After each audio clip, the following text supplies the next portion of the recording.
This was where my mother felt at home and was married here. She was christened here. I and my brother and sister were both christened here. I was christened here, confirmed here. I was married here. I haven't strayed very far.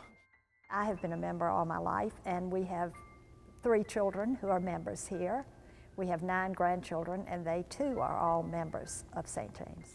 Well, we have 4 children, all of whom were baptized and confirmed here, and then we have 11 grandchildren.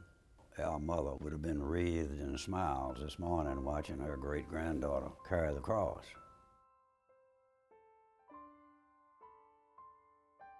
My earliest recollection was playing football. Dr. Gibson allowed us to play football and baseball and everything else in the church yard here. I remember the Easter service. The Sunday school classmates, all of us in funny little suits and shorts and knee socks, the girls with little hats. The Sunday morning parade, probably when we were 2nd, 3rd grade. My first memory is sitting with my parents about 4 rows back on that aisle for forever until, I guess, Sunday school started.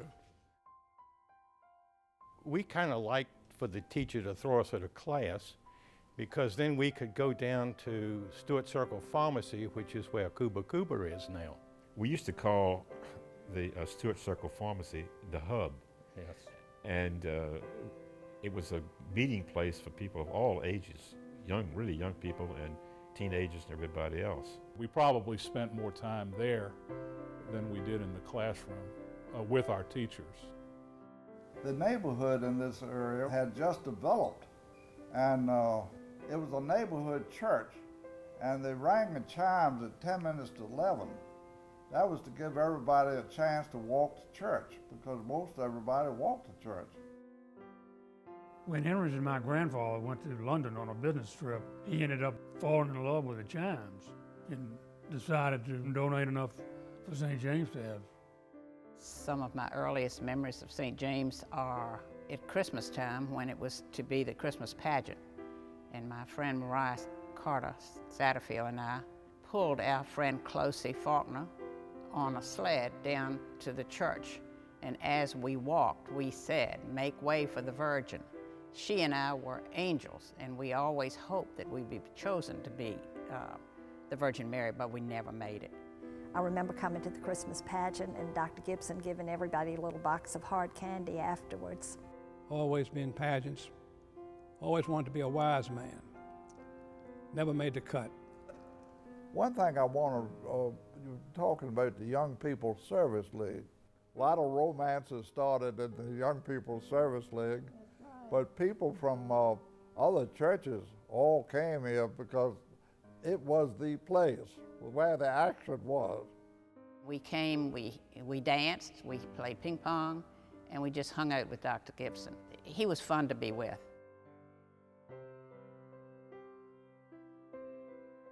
When we went to church with Dr. Gibson, we'd call it low church then, compared to now. There were no flowers on the church. It was very bleak. There was no crucifix, no acolytes. The choir sat at the front of the church. World War II came along, and we went into service. Dr. Gibson sent us all a prayer book.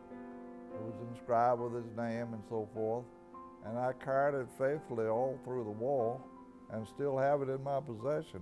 I do also remember when Dr. Gibson decided that we would have a crucifix and we would have candles on the altar so that the new person wouldn't be accused of making big changes to the church. He said, "I think we ought to put a candle on the table." I said, "Well, why? Are you going crazy or something?" And he said, "No, that when the next man comes in and succeeds me as a preacher, the first thing he's going to do, he's going to put a candle on each end of the table. And I believe it will go better if I put the candle on the table rather than make him go through the agony of fighting with you all when he decides to put the candle on the table." Dr. Gibson knew when Dick Baker was coming here that he needed to change things, because he knew that if Dick Baker came into this church and started doing things that he wanted to do, which were very simple things, but he would be severely criticized, whereas if Dr. Gibson did it, it would be okay, because it was kind of like the Word of God down here. I taught Sunday school, and I taught our minister, Dick Baker's son, who was a holy terror. My father was the rector here, started the year I was born, and we lived directly across the street at 1218 West Franklin Street. And so some of my earliest memories of this place were not necessarily the sanctuary, but coming across and coming into the office space and basically using the church as my playground. This has always been a parish where people had differences of opinion. I do remember the advent of the new prayer book. And I think two things. One, I think everybody thought the prayer book was beautiful as it was. And the second thing is, I think people just don't like change. They get used to it, and it's so comfortable that change is threatening at times. My family left St. James over the new prayer book and over the ordination of women. In 1961, women were not even allowed to be on the vestry, and it was another 15 years, 16 years before women were regularly ordained. The old generation, all we're going to do is gripe about something. We don't have anything else to do, we'll gripe. Never have gotten used to the choir up above, but that's, personal preference. And people have always fought over the music. It's been a battle going on back time immemorial. Organ's too loud, or they're not playing, singing the old hymns that we like, Onward Christian Soldier. Where did this one come from? So you got that generation. I can't even hum this one. In my lifetime, this church has rebuilt itself dramatically a couple of times. It rebuilt itself after Dick Baker's long tenure. It came out of the turbulent period of the 1960s. Folks were seeking different paths, going off in different directions. The church was going through, I can't remember whether it was Vietnam or civil rights or the National Council of Churches or some of the stuff that you periodically seem to survive. If I live to be 1,000, I'll never forget asking Taz Ellett one day. I said, Taz, what are you going to do? Because there were a bunch of people were bailing out of St. James. And his response was, this is my church, and they're not going to drive me out. I'll be here. I feel the same way.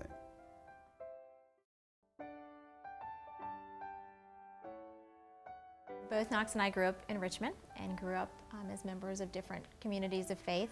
And when we were married, we knew that we wanted a place that we could grow together. And so we started looking at churches, and we started with St. James's, and we never left. We loved it here. We walked in the front door and had that wonderful feeling of, wow, this is home. This feels so good. I was blown away because a lot of people told me to you're going south, go and look for one of the black churches, And I thought it was so ridiculous because what I was looking for was to find a church that when I come in, I get a sermon and I get food for the week, spiritual food for the week. We just felt incredibly comfortable here together, and we thought that not only would that help us in our faith journey as a couple, but it would be the place we'd start the foundation for our family. Although the faces are different, the people are sort of the same. And by that I mean that they still bring children in here, and the children love to come, or maybe they don't, but they come, which I think is a good idea. I can assure you that I didn't love to come, but came anyway because it wasn't optional. I'm happiest around here when I see lots of kids.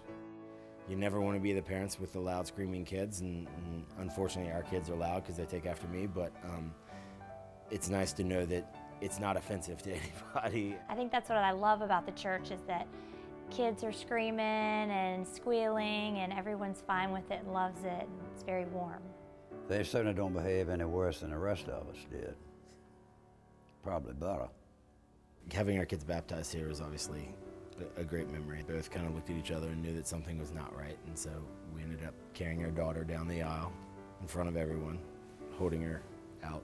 Ours was the only child up front wearing a white onesie as opposed to a baptismal gown, but it was a fun day, so it all worked out.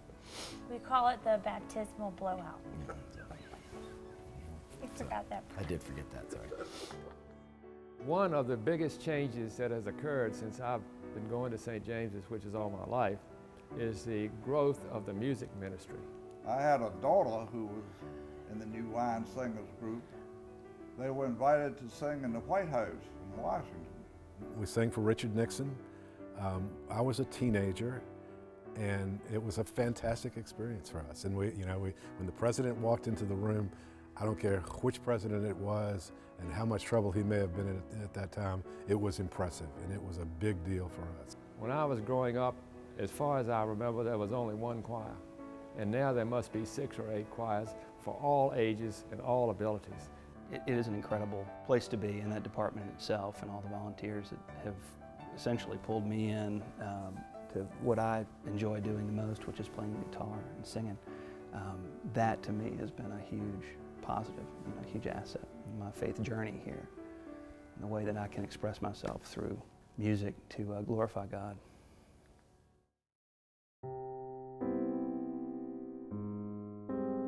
I was facing St. James's Church, and all of a sudden I saw this huge bolt of lightning. And I said, oh my gracious, I hope that didn't hit St. James's. I walked in the door and I turned on the news, and they said St. James's Church is on fire, and I turned the television off and I called my wife and I said, the church is on fire, I'm going. We were at home. We're at home. And we heard it on the news, and we got in the car and came. It was like your own heart was burning. I remember so vividly staring up at the smoke pouring out of that steeple. You know, it was like watching someone die, of course. And the flames were coming out from under the eaves, and God bless those firemen. I mean, they just fought it and fought it and fought it and fought it and fought it. The tears rolled down because you couldn't believe it. And it just burned and burned. It brings tears to my eyes to think about the threat of almost losing this place that had been a place of prayer for so many years and for so many people that I love. That was the opportunity for the church to just fold up and move away. But we didn't. It went back to work harder than ever. My wife was on the vestry, and that very night, that vestry met and recommitted itself to rebuilding this place. The Sunday after the fire, we had a church service in the middle of Franklin Street right in front of the church. It's sort of like crashing a plane and getting right back in and flying again.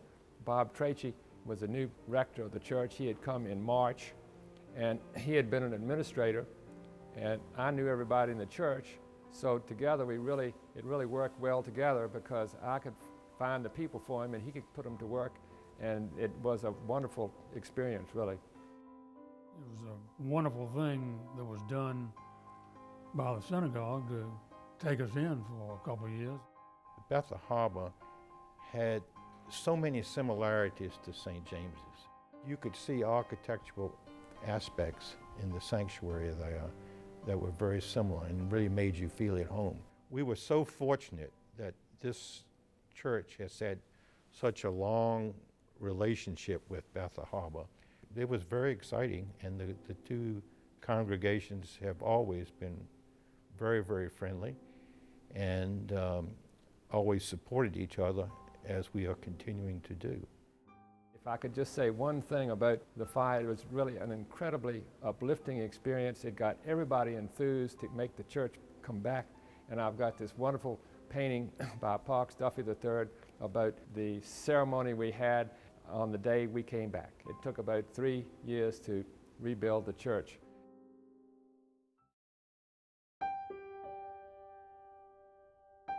To me, the one thing that stands out is be ye doers, and that's what we are. The activities that go on in this church, it's amazing. I personally find the missions opportunities very meaningful, and I love that there are mission opportunities for the children as well as for the teenagers as well as for the young adults. I can remember not seeing many interested teenagers, particularly when I was teaching Sunday school, but now they really get interested and turned on by these programs. They go to Haiti, they go to Central America. You know, I haven't seen in a church for the longest while young people so involved. I think that's wonderful. You know, we always feel happy to have our kids there and talking and chatting, and there's just a big sense of community, and there's lots to do, and everyone feels welcome, and it's just always been a very positive environment. And the people are wonderful. I cannot find a fault in anyone. They have been wonderful.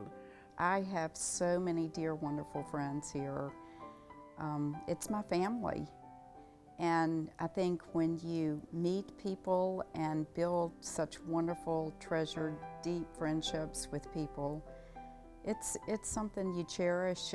For me, St. James has always represented the place that let me become the person I think God has created me to be. The warmth I felt here, I knew this is where God sent me, you know.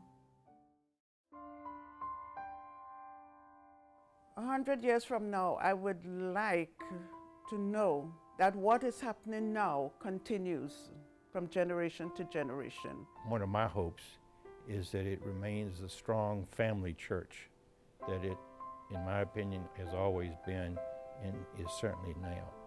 And I think that adds great strength to the church. And the only thing you can say about the future is that you have to be flexible about what happens in the future. And so I think we should be open to studying and understanding more, and really not be but so dogmatic about things. The legacy of St. James's: strength, integrity, love, support, community-based. Patience, kindness, acceptance, encouragement. Those are all things that I would like to see be legacies of St. James's. We've heard this preached to us before, but the church is not the building, it's the people. And I think inevitably it's people, St. James's people, will be what carries us into the next 200 years or 300 years because of who we are, it's because we're doers and because we're people of intention, of great strength and caring. That's a wonderful thing.